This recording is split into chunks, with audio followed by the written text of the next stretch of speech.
Hey guys, Sneaky Snake here, Brothers in Arms, World of Warships, and today's video we're going to take a look at a community replay that was sent in from Frosty in the GTF clan.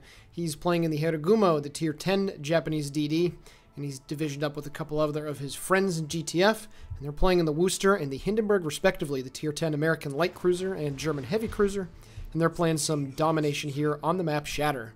So if you'd like to send a replay into us, please send it to BIAworldofwarships, all lowercase, @gmail.com. Please include the replay file, post-game screenshots if you have them, a brief description of the battle, and then if you'd like to request myself or Spider to do the commentary, you can do that as well. So this replay that you're going to see here today is going to encompass a whole range of emotions, a whole range of just good and, I guess, to take a word from Flamu's dictionary, questionable. And I wanted to get this out of the way before the replay continues because there's a lot of good to point out from this replay, but there's also a lot of, well, I don't want to say bad, but there's a lot of things that I think Frosty here, the player in question, could have done better. And I know that we have a series here on the channel called Match Analysis, and although this is technically our community replay, there are going to be a few things that I'm going to point out during the duration of the battle that I think would not only apply to Harugumo players in particular, but just good general destroyer gameplay. And so if there's a little bit more, I guess, pointing out of things in this replay than what you're accustomed to in a community replay, my apologies, but that's the way that it's going to be. So, with that out of the way, the build that Frosty is running right now, and he did provide me the screenshots, you can see it's pretty standard for the Japanese gunboats that have just been released into the game in conjunction with the Stalingrad. Main battery modification 3 and aiming systems are the ways to go for a destroyer that is focused on some insane DPM. And then with his captain's skills, he does not have a 19-point captain. However, he does have concealment and IFHE, two of the more important things, along with survivability expert, last stand, and of course adrenaline rush. So pretty good set of captain skills to be putting on. Obviously not having AFT on this guy is a little bit unfortunate, but not everybody has 19-point captains lying around, so his range for this one is quote-unquote only 12.6 kilometers, which is okay, but with the range modification and AFT equipped on the Japanese gunboats, you can reach ranges approaching 15 kilometers, which is pretty impressive considering that the guns, at least for his build, have a reload of 2.6 seconds, and with 10 of them, the amount of DPM that you can actually throw down range is pretty darn impressive. So at the beginning, he does a very good opening move when you are to the east of the C objective here on Shatter. And that's, well, going to the east of C because he is in open water and he's in a position where he's able to get good spotting on all of the enemy ships, the flotilla, if you will, that is trying to push up the 8 and 9 lines. So he is waiting for his torpedoes to get reloaded. You do get 6 in one launcher instead of 4 like you would be accustomed to with the Akazuki. These torpedoes are pretty good performing with 12 kilometers worth of range, about 70 knots of speed. I believe it's 67 off the top of my head, but I'm not 100% sure. And they do hit for well over 20,000 damage. And with 12 of them, with combination of the reload booster that you can utilize on the ship, you can send 12 torpedoes downrange, which does have some pretty high nuke potential. And it's also convenient that without really speccing into your torpedo skills, which you shouldn't be in the first place, the reload booster cooldown and the actual reload time of the torpedoes is roughly the same. So it's a pretty good idea to launch your torpedoes in combination with the reload booster so you can get those nice 12 salvos worth of metal fish going downrange. However, they are Japanese destroyers at the end of the day, so they do have some pretty high detectability ratings on the torpedoes. As you can see here, this Baltimore, at least for the first set, had no issue dodging, but he's actually going to make a pretty big mistake right here, and he's going to swing his aft end just a little bit too far to the right, and he's going to eat one torpedo right on the backside, and you can see right there, over 21,000 points of damage on the one torpedo that hits just behind the second smokestack. So overall, a pretty decent use of the reload booster on the torpedoes, and it does result in the destruction of that Tier 8 American heavy cruiser. However, this is the first part of the replay that I do want to point out that I found a little confusing, and it was when he was detected very early on, and the enemy ships were pushing into him. I'm surprised, Frosty, that you did not use your gun power, because we all know that the Harugumo is the quintessential gunboat amongst any destroyer in the game, and it has the potential, even at close range, to beat out a Khabarovsk, which I would say before the introduction of this ship would probably be considered the king of destroyer gunboats. And it's very interesting to see that it's almost been 5 minutes into the game and you have yet to even shoot your guns in anger once until right now, as you get a passing shot there at the enemy destroyer that just went undetected. So a little bit of caution, a little bit too much caution in my opinion here at the start of the game. There's also a North Carolina that is going backwards, reversing, and he does start to shoot here at that guy, however, not taking advantage of the full rate of fire, a significant pause in between the shooting of 10 guns right there. So not 100% sure what the dealio is with that, considering that this thing is a bona fide gunboat, but I digress. Caution is not a bad thing, so you can see that the enemy team at this point is actually pushing further and further up the 8 and 9 line. So at this point, as he gets undetected, there's a Des Moines that is not within radar range, but is certainly going to be pushing up, and he is within the radar range of an enemy Dmitry Donskoy. So, you know, I guess I'm being a little bit too harsh on the non-usage of the guns so far. However, based off the current situation, I suppose I see the logic in deciding to not utilize the guns. His team at the moment is kind of in a good position, kind of in a bad position. The enemy team has captured the A point. He does have a friendly destroyer that is on the B point, and the enemy team is getting ready to get on the C cap. So right now what we have here is the enemy team is getting to the flanks wide enough where they're able to kind of force Frosty's teammates into a more central location on the map. With the exception of a few ships that are clustered above north of the A objective, you can see that a lot of his friends that are over here on the eastern side have been pushed back to the west. So this enemy team is going to get some momentum, and they are certainly going to try and roll around the corner, so to speak, and try to roll up the flank, which would all but secure a victory. There is an enemy destroyer that did launch some torpedoes at Gooba Girl, his friend in the Worcester, that is just off to his port side. He does have to use his repair as he takes a pretty big salvo from one of the enemy ships over there. He is currently radared. It has to be from the Des Moines, who is trying to get around the corner here really quickly. He did use his torpedoes once again with the reload booster, and there's 12 fish going downrange at the Donskoy, but unfortunately, that Soviet light cruiser, or I guess medium cruiser, if you will, based off its gun caliber, is fast enough to be able to get out of the way of those torpedoes. So he will not manage to land any fish on that guy.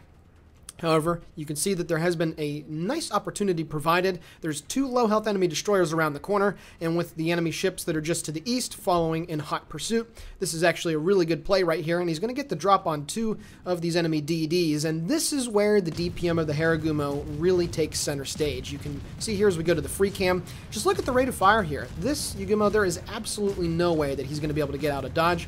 A little bit of shaky shooting right there by, I would imagine, holding down the right mouse button instead of getting some more accurate shots in, but in very quick succession, regardless of that, 2 enemy destroyers kick the bucket, and Frosty here manages to get a double strike, killing off for the second kill the Tier 9 American DD, the Fletcher. So a very good opportunity seen by Frosty there, and he was able to take full advantage of that. So a nice play, and also, for a bonus, was able to get out of line of sight and line of, I guess, getting shot at by the enemy ships that have since pushed fully into the sea cap. So a good play right there. Gooba Girl is also coming right behind him, trying to get out of the way of the Des Moines that continues to push around. But right now, the next few minutes are going to be pretty hairy, and I'll be honest, I think Frosty here does a pretty good job of managing the situation. You can see that his team has been further and further pushed to the west, and he does have a Des Moines that appears to be bearing down upon the B cap. Gooba Girl is not going to be in a position to assist him for the foreseeable future, simply because there's an island that she's trying to navigate around, among other things. So right here, he's actually going to get into an engagement versus an enemy Lightning, the Tier 8 upcoming British DD, and it's going to be fortunate for him that the enemy player has a bit of a misplay right here. You can see that there's a smoke cloud going up right off his bow, and the Lightning does get undetected. However, he is undetected as well, because none of the enemy ships currently have line of sight on him. His torpedoes are reloaded once more, so he's going to drop 6 of them, and before he launches his next set of torpedoes, the Lightning does get detected by something, whether it be hydro or some radar that just managed to creep into range. Not 100% sure, but Frosty here does not care, and he's getting some really good hits there onto the Lightning. His torpedoes are speeding into the smokescreen. Now, what's very odd about this is that I'm fairly certain the Lightning, starting at Tier 8, all the British destroyers do have access to hydroacoustic, so he does manage to get the kill there. His 3rd destroyer kill of the game with his torpedoes. Again, I was not expecting that from the Lightning player, but regardless of that, he's got 14 seconds left on the cap of the B point. Unfortunately, he does get reset right there, but he's killed off 3 of the 4 enemy destroyers. There's only 1 left, and then he decided to save his his reload boosted torpedo salvo to use against the enemy Des Moines, who is moving to the southeast. So I really do like that, deciding to hold off on using his second set of torpedoes and to launch it at another enemy ship, and hopefully he'll be able to land some torpedoes on that guy. However, now you can see just in the nick of time, there's now an enemy Dmitry Donskoy, the guy that was over there about 5 minutes ago, is now going to make a bold push here into the B-cap. However, Frosty here is using his speed boost, and he should be able to get around the corner before the Donskoy is really able to get some big damage onto him. And right here, just take a look at the penetration damage that is achieved with these sets of guns. I mean, look at that. He's hitting right into the superstructure, over 20 pens already with only one shell that breaks. And in the same token right there, 2 torpedoes slammed home into the enemy Des Moines. That was something that I was not expecting to happen, but the Des Moines was on relatively a straight path, and he eats 2 torpedoes from Frosty. So now he's up to 4 kills. He's up to 86,000 points of damage. There's still a lot of time left in this replay, but so far, I'd say overall pretty good. Frosty's done a pretty decent job of conserving hit points. The torpedo game, while they do have a very long reload, has been pretty much on point, and at this stage of the game, 310 to 373, his team still has a chance. The enemy team only has 6 ships remaining, while his team has 8, so they definitely have an advantage here. And it looks like this Donskoy is going to be kicking the bucket here as he now continues to make his push into the B-cap. Frosty opens up his guns on the bow of the Des Moines, however, or excuse me, the Dmitry Donskoy. However, unfortunately for Goober Girl over there, she is going to eat a mouthful of torpedoes because he was able to get an angle to drop them.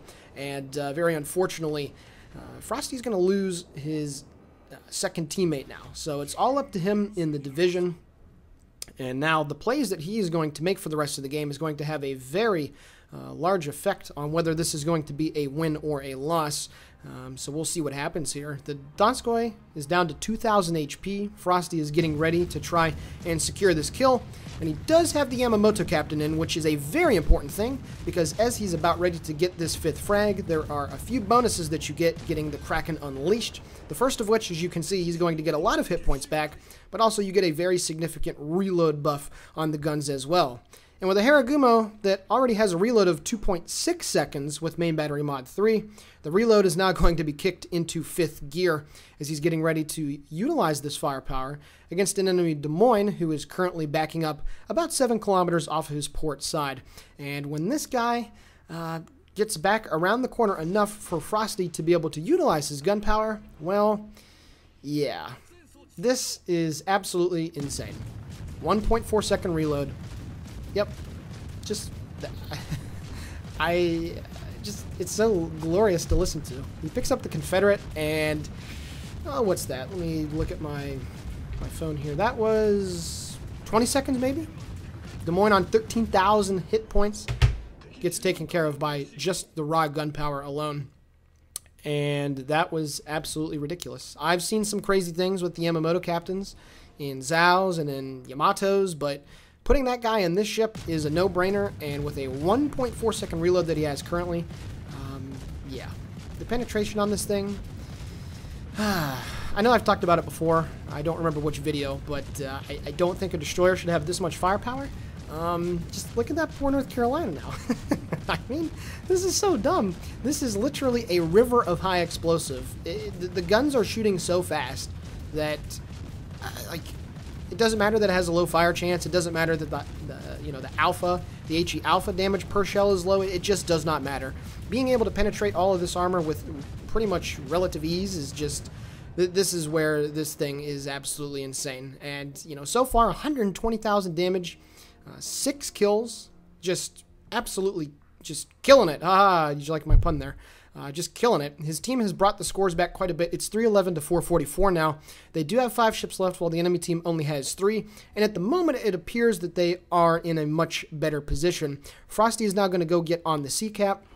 His team is currently capturing the B objective, and they have had control of A for quite some time. So even though they're still down now as the friendly Minotaur kicks the bucket by over 200 points, that enemy team lead is not going to last very longly here. So he's going to go get this solo base cap, and then what has now been turned into a 4 versus 3 is going to come down to the wire as we're approaching 3/4 of the game complete. So, yeah, that lasts a little bit, about the last 5 minutes, from when he entered B until when he was able to help kill the North Carolina. Showcased all of the really good points about the Harugumo. The brutal rate of fire, pretty good usage of the torpedo reload booster in particular. Of course, also showcasing what the Yamamoto captain can give this ship. But now we're going to get into a part of the replay that is, well, in my opinion, not so good. And hopefully, Frosty, if you do watch this replay back, I'm sure you will, hopefully you'll be able to learn a thing or two, at least just based off of my opinion, about your play here at the very end of the game. So he's going to get onto the CCAP now and start getting it for his team. It's 345 to 527. You can see that there is an enemy battleship that is just to the north of the A objective who is moving in. Now, there is a friendly ship that is over there, kind of stranded over just on the western side of the A cap, and there are no teammates that are in direct position right now to be able to support him. The enemy Bismarck, it appears, however, is down to about 1/6 hit points.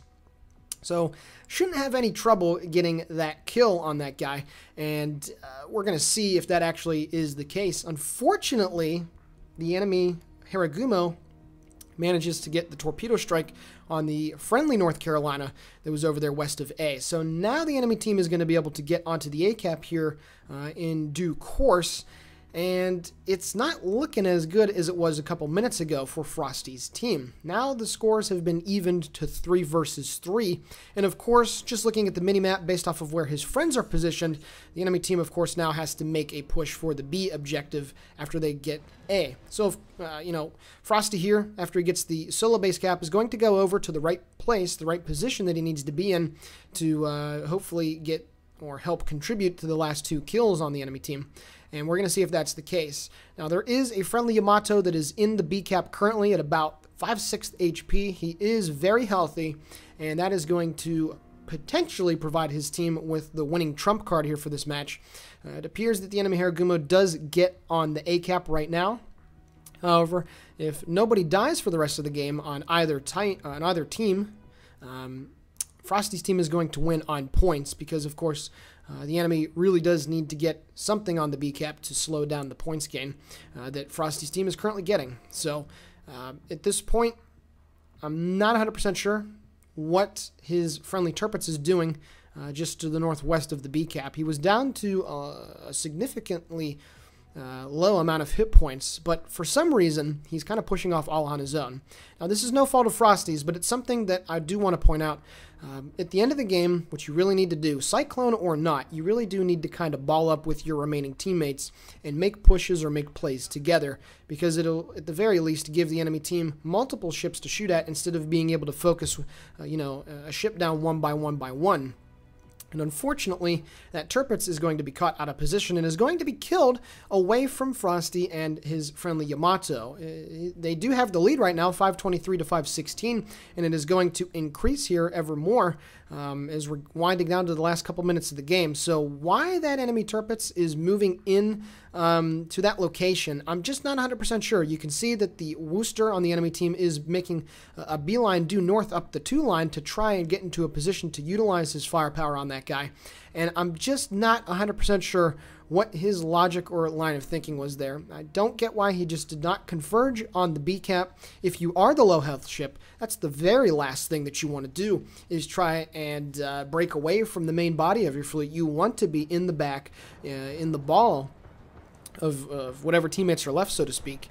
And, you know, I'm just not 100% sure what he's doing. He's going to run into a Worcester, which is going to easily be able to kill him, and that is going to cause some big issues here at the end of the game, as Frosty's team is now clinging to about a 45-point lead. You can see that the enemy Harugumo is going to try to poke onto the B cap, so Frosty does have to try and turn around, and right here you're going to see the very poor maneuverability. The turning circle on the ship is extremely large, and while he is going to be able to make this turn, precious time has been wasted as he had to slow down to avoid running into the island that's just off his port side. You can see that I guess the warning for running into the island is now finally abated, but unfortunately, he's not going to be able to get into position here to lob shells over the corner of the island that's just off his starboard side right now, as he is trying to run down the enemy Harugumo and trying to gun him down. He does hit him with 5 shells in his very first rapid fire, but then right here, this is going to be the critical mistake of the game. The enemy Worcester has killed the friendly Tirpitz, so this kill on the enemy Harugumo has to happen. It has to happen.